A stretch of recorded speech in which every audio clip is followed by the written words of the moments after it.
Bonjour les copains, bonjour les copines, bienvenue dans cette nouvelle vidéo. Comme vous pouvez le constater, puisque les panneaux sont sortis, il y a du soleil et des nanas. C'est nous les nanas. Nous sommes sur l'aire de camping-car de Ilion. Alors, on discutait avec Philippe et Nathalie hier. Et on se disait que l'un derrière l'autre, comme ça, c'est quand même plus agréable que l'un à côté de l'autre. Que c'était vraiment une très bonne idée. C'est une aire vraiment chouette et en bord de mer. Comme j'ai travaillé toute la semaine, du matin au soir, parce que j'ai accepté un remplacement le matin, Nathalie et Philippe sont partis avec leur camping-car. Ils ont promené, ils ont crapahuté avec le camping-car sur les côtes bretonnes. Et pour que vous ayez des vues magnifiques, c'est eux qui se sont mis à chercher un spot pour le week-end quand je suis venue les rejoindre. Et voilà le spot qu'ils vous ont trouvé rien que pour vous.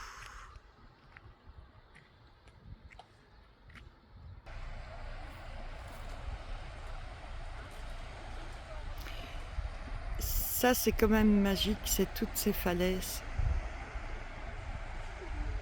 Quand tu es au bord de mer en Bretagne, c'est tellement sauvage, c'est tellement... C'est pas du tout comme en Belgique. Hein. En Belgique, la mer, tout est plat, il n'y a rien, il n'y a pas de relief. Et ça, en Bretagne, c'est topissime, c'est franchement magnifique. Et il y a du monde sur les plages, hein. Ils sont même dans l'eau. Il y a énormément de monde dans l'eau.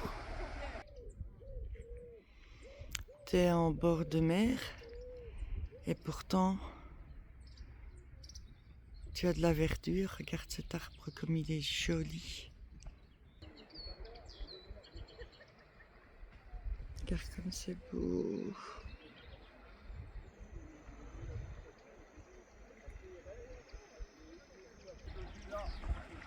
C'est la marée montante. Hier, on a eu la marée descendante. J'aimerais quand même bien vous filmer une marée pour que vous vous rendiez compte de la vitesse à laquelle ça va. Et quand la marée est descendante, tout ça est au sec.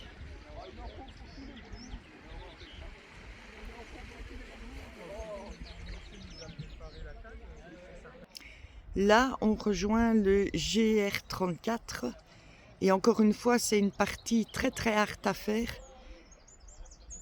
On va sûrement la faire. Du moins, on a envie de la faire.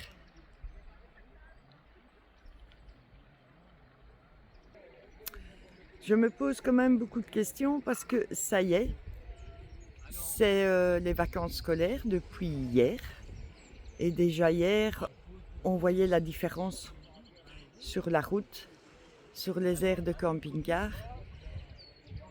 Et je me demande comment ça va se passer pendant les mois de vacances. Parce qu'il y a beaucoup de spots que j'aime bien. Et où les gens du coin, parce que le fait de travailler dans le coin, effectivement, les touristes en font partie. Alors je sais que je suis étrangère et que je m'installe. Enfin du moins on est pour un moment dans ce coin-ci. Mais ça va poser un problème à mon avis. On ira plutôt dans les terres moins touristiques. Parce que quand tu voyages comme ça et que tu travailles toute la semaine, t'as pas envie d'être dans la foule le week-end, j'avoue. Et je me dis aussi que les lieux touristiques seront sûrement plus agréables à faire quand il y a moins de monde. Et on peut toujours les faire au mois de septembre. En résumé, si tu connais la Bretagne et tu connais des petits coins cachés que les touristes ne connaissent pas, je t'en supplie, mets-les en commentaire, on ira.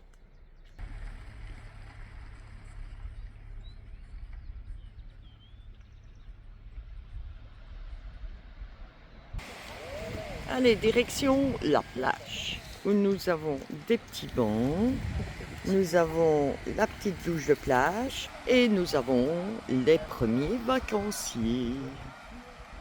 Moi, je comprends pas, hein, comment vous savez aller dans l'eau alors qu'il y a un vent. Hop, ça c'est un oiseau qui passe. Ah, il y a des algues partout. Ça veut dire qu'il y en a plein dans l'eau, ça. Ouais, ouais. On n'ira pas dans l'eau. Non, mais c'est joli. C'est très joli. Allez. Toutes les images que vous aimez. Le bruit des vagues. Le soleil. Et les nanas. Ta-da-di-di-da. Et ça, c'est tout le décor que moi j'aime. Ah, c'est trop sauvage, moi j'adore.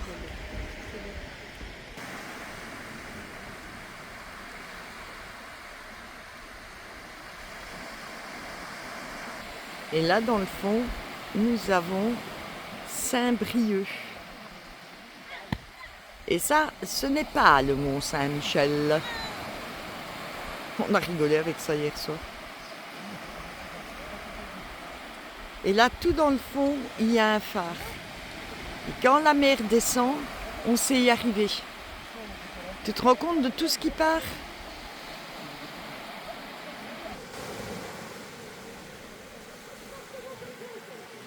Alors, il paraît que quand tu rentres dedans, elle est froide, mais une fois que tu es dedans, elle est bonne. Je te dis, il paraît, parce que regarde, ça, moi, je peux pas. Par contre, ça sent vraiment bien la mer. Ça pue pas comme la fois passée, ça sent bon. Ça sent vraiment bon. Et tu es en bord de plage et tu trouves des petites merveilles comme ça. Regarde. Magnifique. C'est ce que je disais. Alors, on est occupé à ramasser des eaux de sèche pour Vanille. Non, c'est là. Ah, pardon. Pour Vanille. Et qui est Vanille? Parce qu'ils ne savent pas, eux, qui est Vanille. C'est ma tortue de terre qui a plus de 20 ans et elle aime beaucoup ceci. Ça leur. Comment dire? C'est bon pour la carapace. C'est du calcium. C'est du calcium, tout à fait. Et tu les fais bien sécher, mais là ils sont bien secs. Je vais bien les nettoyer et les ressécher. Et après je lui donne ça et elle adore. Eh ben moi, je ne sais pas si vous le saviez, mais moi je savais même pas. Je savais pour les oiseaux, Oui, aussi. mais je ne savais pas du tout pour C'est les vrai. tortues. C'est vrai, c'est vrai. Donc, Si vous avez une tortue de terre, donnez-lui ça. et pour les tortues d'eau et tout ça? Non. Non. Non, Ok. non, eux c'est de la viande et puis des petits crabes, pas des crabes, Oui, des, c'est des vrai. petites crevettes, des petits machins comme Tu as ça. raison, c'est vrai, parce que mon fils avait des tortues et on C'est leur donnait de la. carnivore. Oui, c'est carnivore, c'est vrai. Que moi, elle mange des graines que j'achète, spécifiques pour la tortue de terre. Je lui donne des épluchures de concombre, épluchures de radis, un radis, des fraises, de la salade. Elle aime tout. Et elle, là, elle va être heureuse quand elle va voir ça. Alors là, elle va sauter dessus. Ben voilà. Donc si Excusez-moi, vous encore avez. la voix cassée ce matin. Elle a pourtant pris du miel. Oui. Donc si vous avez des tortues terrestres, quand vous êtes en Voilà. vacances, pensez à vos tortues. Voilà. Autant leur faire plaisir, gratuitement en plus. Ah On va bah faire oui. un stock. Peut-être pas quand même. Tu vois, il y a plein d'algues et non, des algues, c'est des plantes. Alors pourquoi ça me chiffonne tellement et que quand je vois ça, je ne sais pas aller dans l'eau? C'est bizarre quand même. Une algue, c'est une plante. Il faudrait que je me dise ça dans ma petite tête. Une algue, c'est une plante. Peut-être que j'arriverai plus facilement à aller dans l'eau si je me dis ça.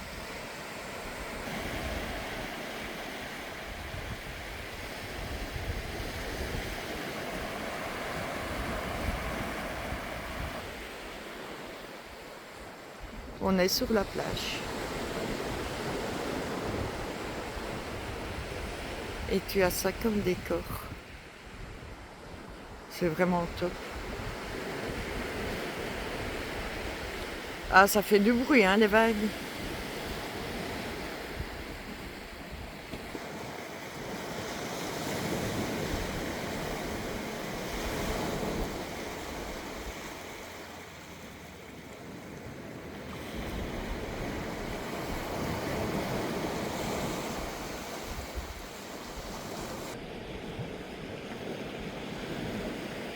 On dirait vraiment des pierres volcaniques.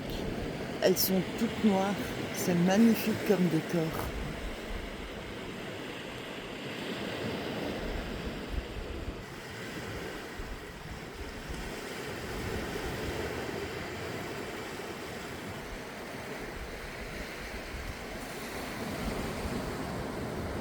C'est sauvage. J'adore.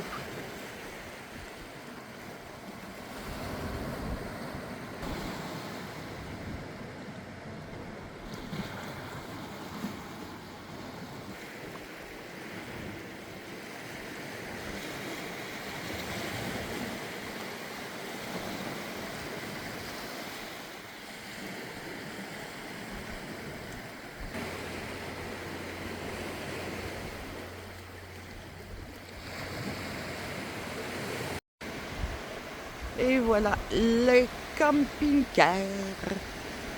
Il est magnifique ce van. Il est vraiment beau. Et les gens du village viennent carrément en maillot avec leur essuie. Ils descendent et hop, dans l'eau, à la plage. Et le casse-croûte à côté. La semaine passée, j'étais avec 2 piquettes. Eh ben, c'est parfait. Vous croyez qu'aujourd'hui c'est plus calme? Mais non, tu sais, Nathalie, c'est aussi une piquette. Là, elle est occupée à parler avec tout le monde sur la plage. Tranquillou.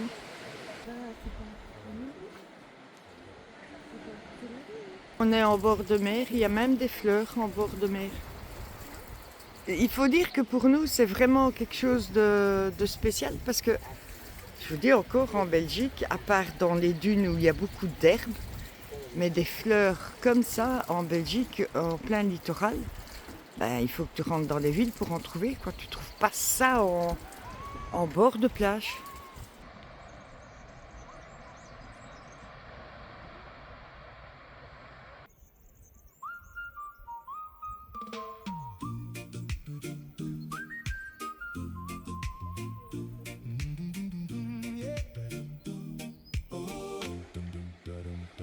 Oh, la couleur de l'eau. La couleur entre le ciel et l'eau. S'il n'y avait pas cette bande de nuages, tu ne saurais même pas dire où commence quoi.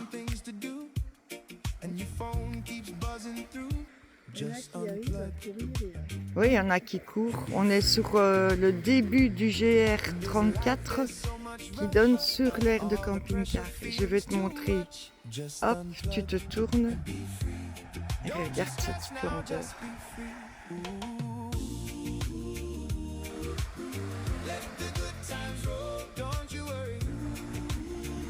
Ça grimpe, ça grimpe, ça grimpe, chef. Mais ça nous donne des vues incroyables, chef.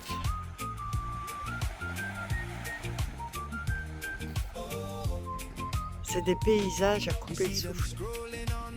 C'est des paysages de carte postale.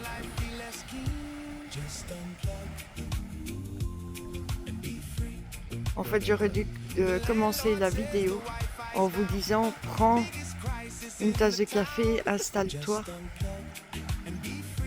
et regarde. Il est 12:15 et on se rend compte que l'eau commence à descendre. Donc je vais vous filmer petit à petit pour vous montrer et chaque fois vous dire l'heure qu'il est pour vous montrer à quelle vitesse ça va.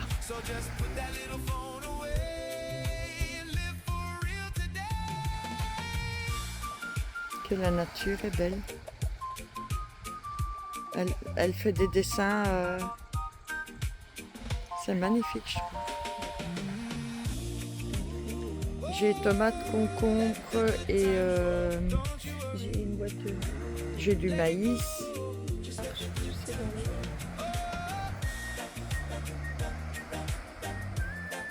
Alors, petit repas belge pour midi. Roulade, asperges, salade composée et riz mexicain. Bon appétit tout le monde!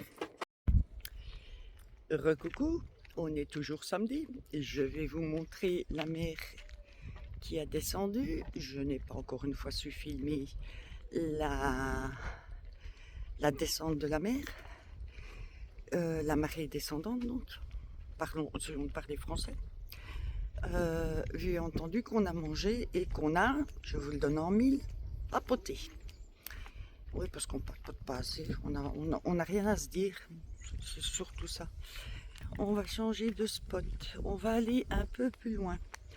Pas du tout que ce spot ne nous convient pas, c'est bien au contraire. Mais en promenant, ils avaient un spot qu'ils ont adoré. Et Nathalie a envie d'y retourner. Et comme moi, ça ne me dérange pas plus que ça.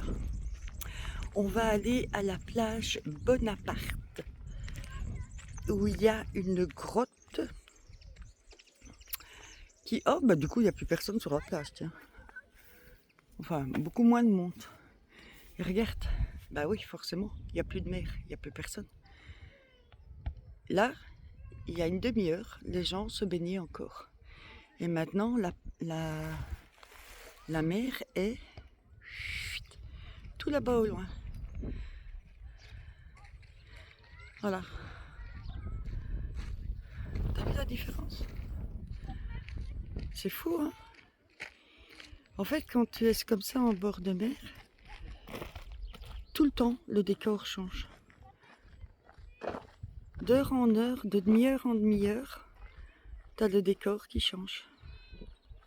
Comme Nathalie préférait l'autre spot et qu'il a été inauguré hier, c'est un parking où on peut aller avec les camping-cars. Et quand je dis je me dis chaque fois, allez, encore une coupure à faire dans la vidéo.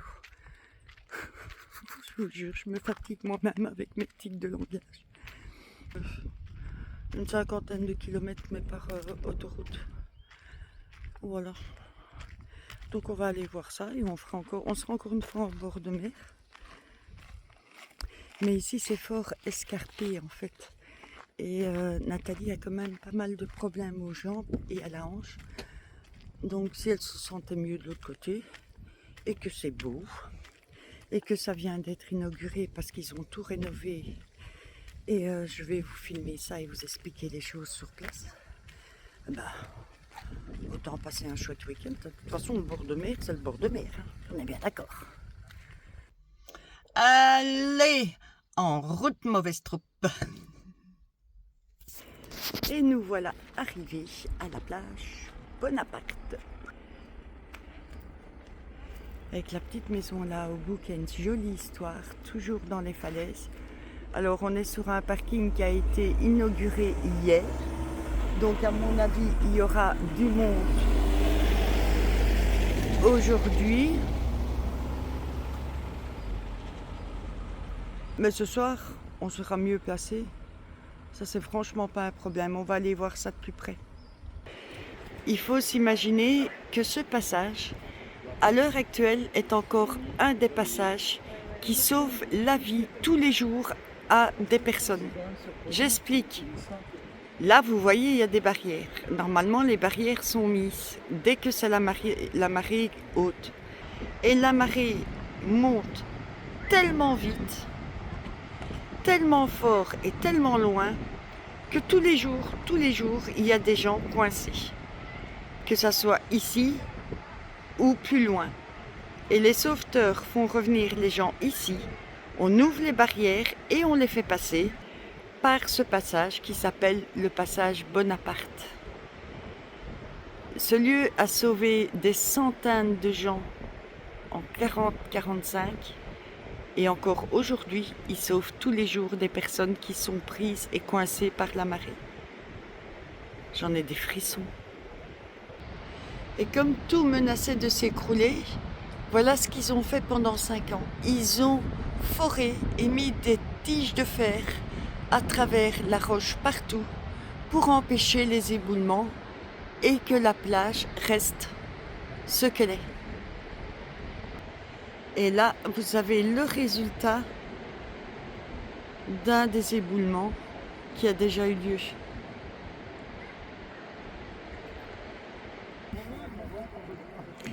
Il y a plein de vie dans ces petites mares. Ah oui, ils se mettent dans le... Tu as des mini poissons, je ne sais pas très bien ce que c'est. Ils sont faits dans le sable. Tu as des mini crabes. Tu as des espèces d'anémones. Comme ça, rouges. Je ne sais pas très bien ce que c'est. Tu as des moules. Tu vois, si tu regardes bien, l'escargot il bouge là. Ouais. Petits poissons. T'as des mini poissons qui gigotent dans tous les sens. Hop là! Je sais pas du tout ce que c'est. C'est plein de vie. Je sais pas comment ça s'appelle ce sport. Ça c'est du sky surf. J'essaye de... Sky surfing, ouais. Ouais, voilà.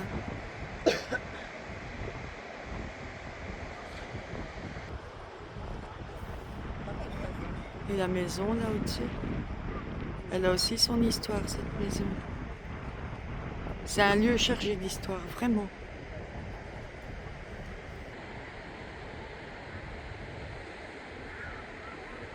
Mon Dieu, comme c'est beau.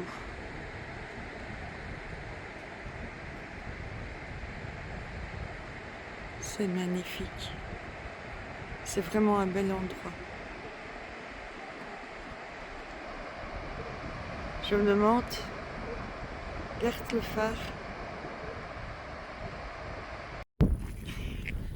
Alors, on commence par un joli petit pont qui nous indique le GR34, le port de Bréhec, l'abbaye de Beaufort et dans l'autre sens, le port de Gouine-Ségal, la pointe du Plouat et le Palu. Donc nous sommes ici et on sait reprendre par là ou par là. Et la maison d'Alphonse est juste derrière les gros rochers là. Comme c'est un lieu qui a été inauguré hier parce qu'ils ont fait énormément de rénovations, je vous montre un peu tout. Et on reviendra quand c'est plus calme pour que je vous raconte l'histoire de ce lieu qui est vraiment un lieu mythique et charnière dans l'histoire de la guerre 40-45. C'est vraiment un lieu chargé de votre histoire. Un petit ruisseau qui fait cascade en même temps et qui est très très important dans l'histoire de ce lieu. C'est vraiment très important, ce petit cours d'eau minuscule est chargé d'histoire.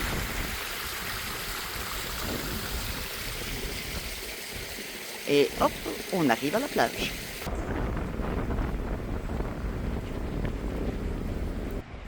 Alors, c'est la marée basse.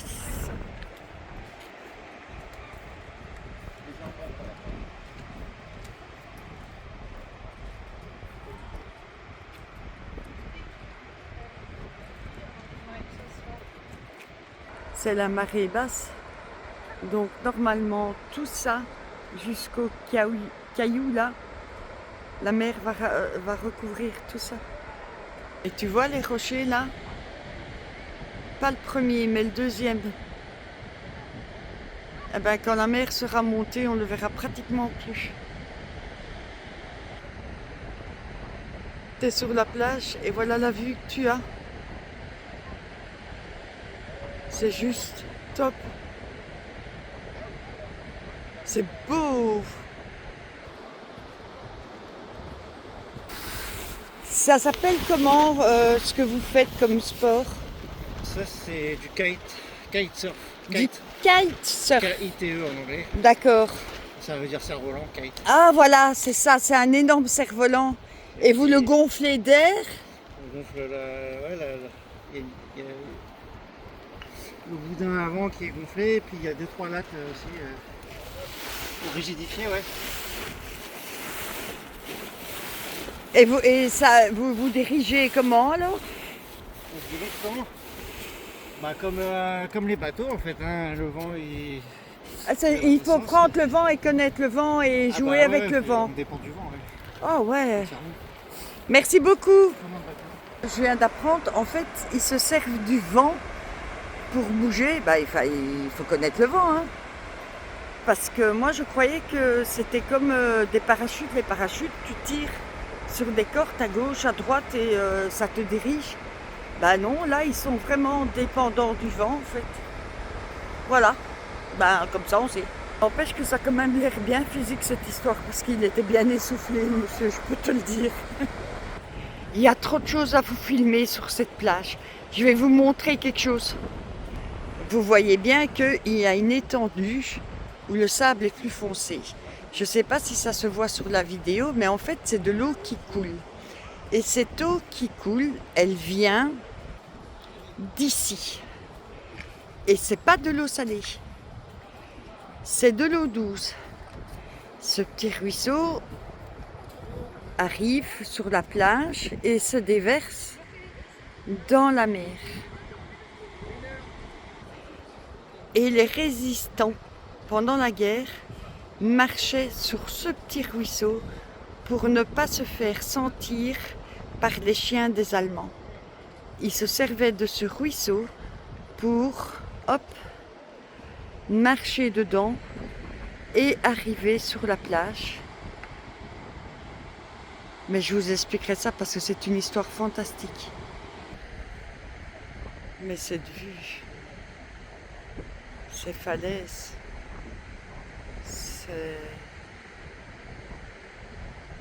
on est sur la plage. Hein. Alors vous les Français, vous avez peut-être l'habitude, mais pour les Belges, je vous jure que ça c'est incroyable. Chez nous, tout est plat.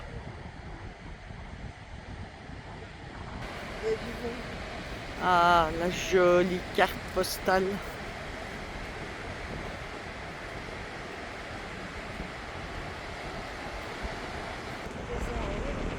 Là aussi, ça s'est éboulé. Regarde ça. Oh, regarde. Tu rêves de vivre au bord de la mer. Tous les matins, eux se lèvent et ils ont le verre, les rochers et la mer.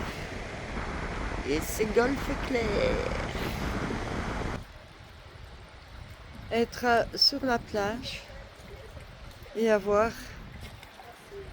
de l'eau douce qui coule, c'est magique, c'est vraiment magique. Ça y est, maintenant on est au Grand Canyon.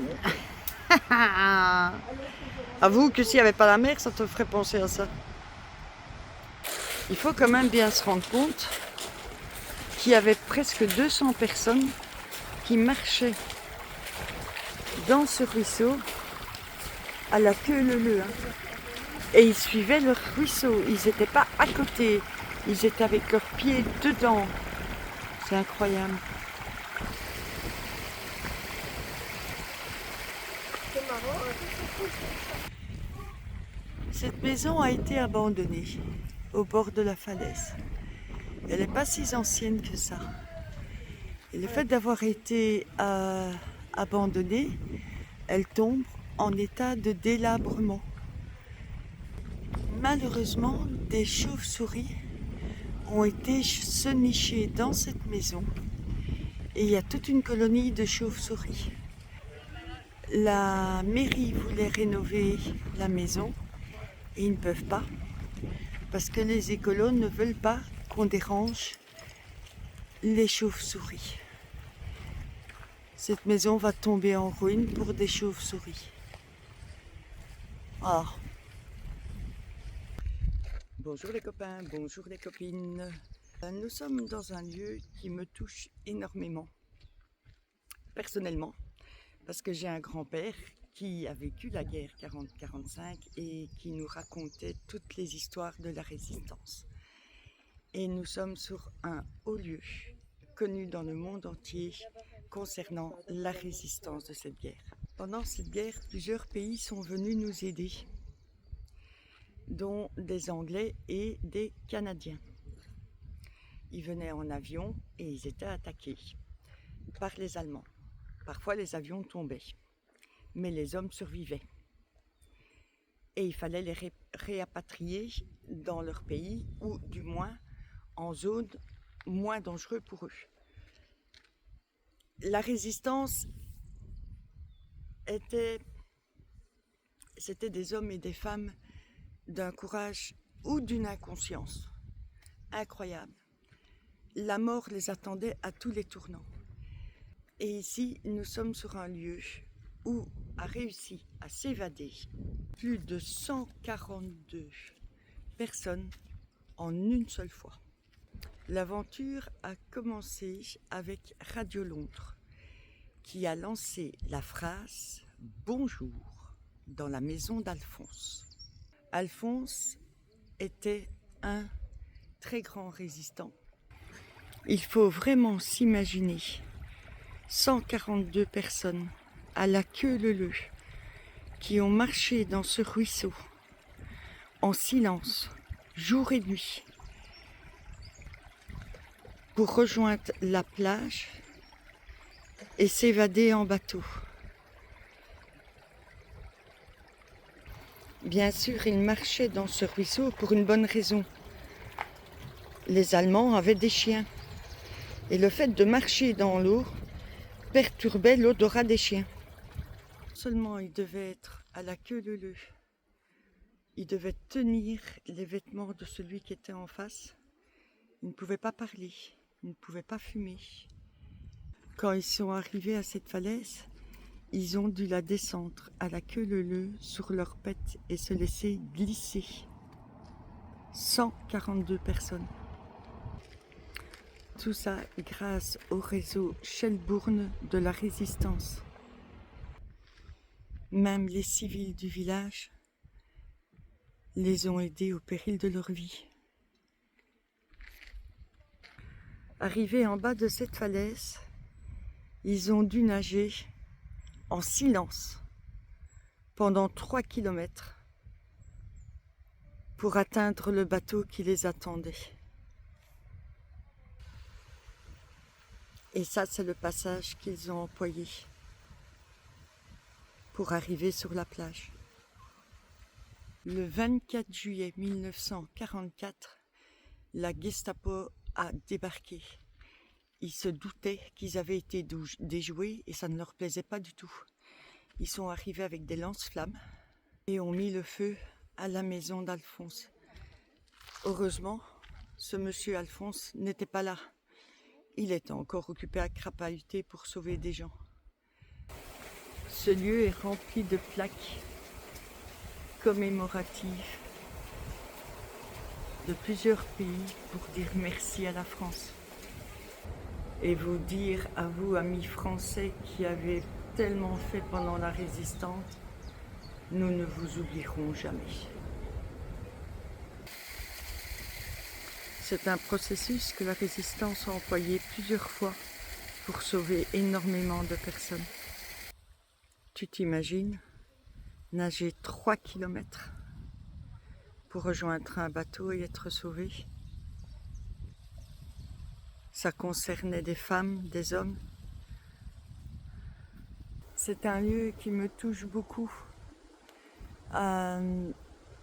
qui m'émeut aussi énormément. J'ai un grand-père qui, à son échelle, a participé à la résistance en Belgique. Ma grand-mère n'était même pas au courant. Elle l'a appris pendant la guerre, mais plus tard que ce qu'il avait commencé. Ma grand-mère était une grande paniqueuse. Et elle s'en est rendue compte un jour parce qu'elle voulait aérer ses tapis. Et au moment où elle a secoué ses tapis sur la terrasse, il y avait plein de tracts de la résistance qui s'envolaient dans la rue. C'est l'histoire qu'elle m'a racontée. J'ai peut-être trop d'imagination, mais j'avais un grand-père qui racontait tellement, qui était un vrai conteur. Et quand on était enfants, mon frère et moi, mon grand-père nous racontait des soirées entières, des heures entières, et il nous captivait avec ses histoires d'évasion, comment trouver de la nourriture pendant la guerre. Mon grand-père nous a avoué qu'il mangeait des chats, qu'il a mangé du rat pour survivre, que les gens qui habitaient en ville enviaient les gens qui étaient à la campagne parce que eux avaient plus facile pour la nourriture, du moins dans leur esprit, on est bien d'accord.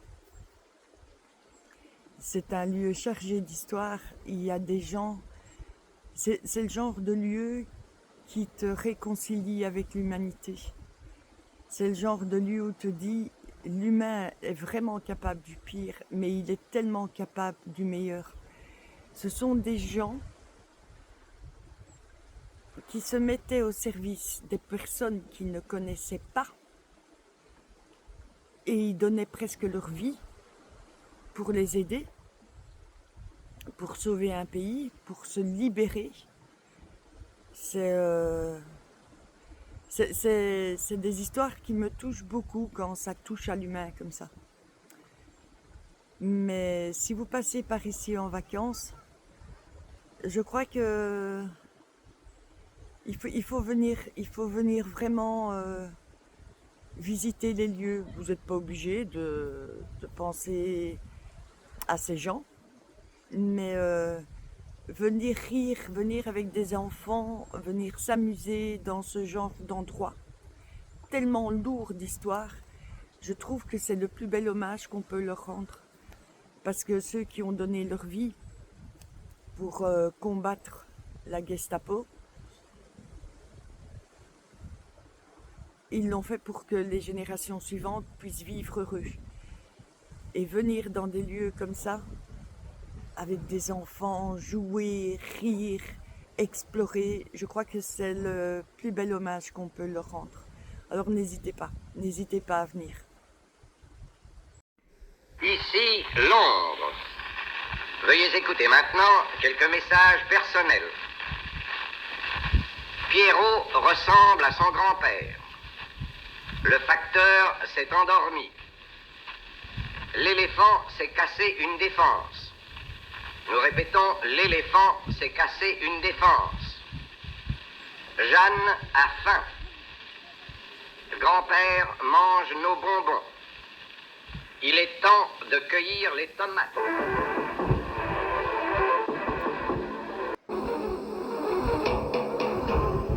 Ici, Londres.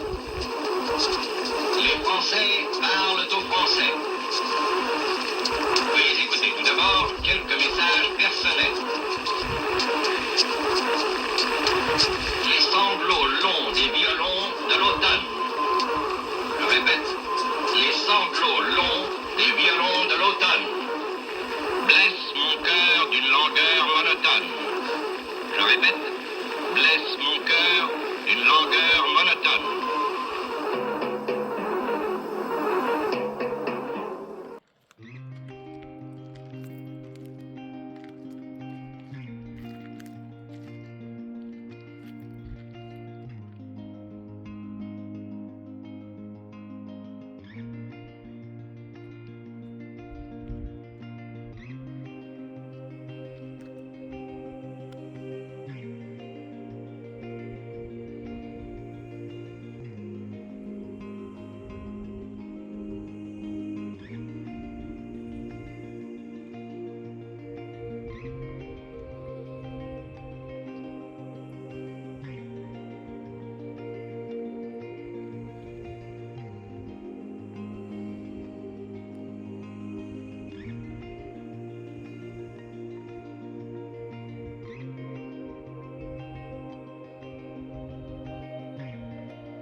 Alors aujourd'hui, plat du midi, galette bretonne.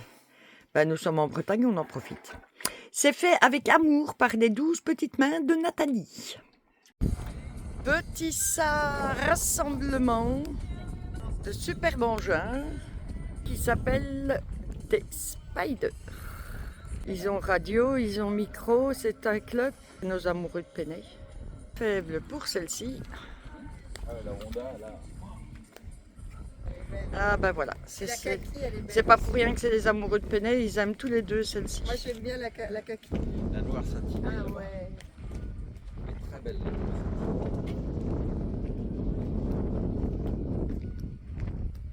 Ça fait Mad Max. Oui, ça fait vraiment Mad Max. Ah regarde celle-là, elle est mignonne, la orange. Ah ouais, la petite, T'as vu? Attends, j'arrive. Elle est très basse, hein, celle-là.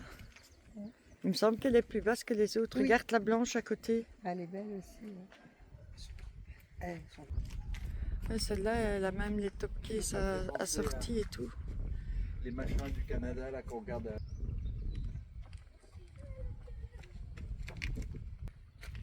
Redis ça. Les freinages. Deux disques à l'avant. Et un petit sourire là les gars. Oh. Ça y est, c'est Et là, c'est carrément un coffre. Ça, le truc. Ben oui, mais c'est un coffre carrément. Ah ouais. C'est carrément un coffre. Et t'as vu les trucs en... Allez, on reprend la route. Et évidemment, on va faire le bruit avec, hein, parce que sinon, ça serait pas gai, les gars.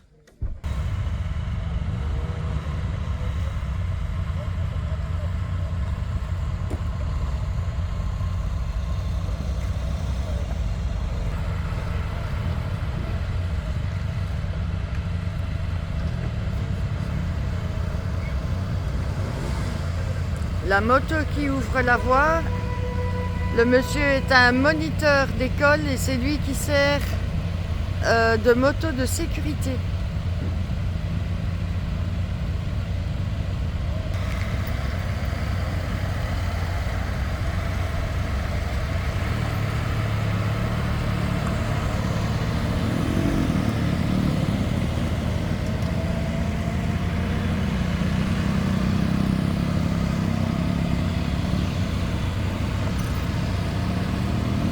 Et tout le monde vous fait signe, les filles.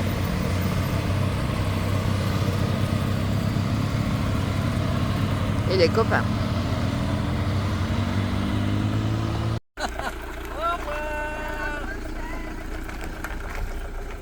Et voilà, les copains sont partis. Ils partent pour la forêt de Brocéliande.